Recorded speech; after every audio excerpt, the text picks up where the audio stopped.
And as he'd sit out underneath that tree, well, Tristan would think this: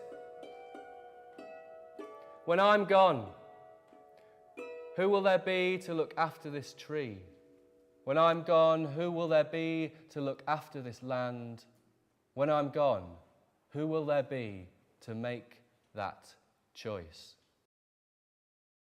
And you might hear people saying, oh, one day we're going to run out of trees because we're going to chop them down. Or you might hear people say, one day we're going to run out of oil. Or you might hear people say, one day we're going to run out of fish in the sea. Do you hear these things? Yes, you do. And that's because we're not living in a sustainable way. And that's because we're not living in a way that can go on and on and on and on and on and on and on and on and on.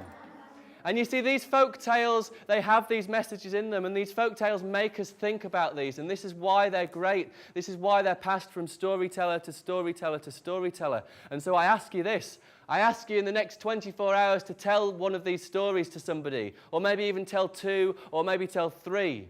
Because if you tell them in the next 24 hours, then you'll know them for the next 24 years. And you can entertain people too, or you can spread this message.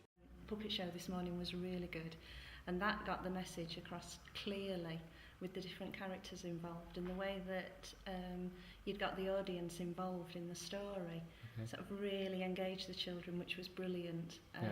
And there were parts through that show where the children were just captivated by it, and they were so engrossed. It was brilliant. It was really good, and that on its own got the children thinking.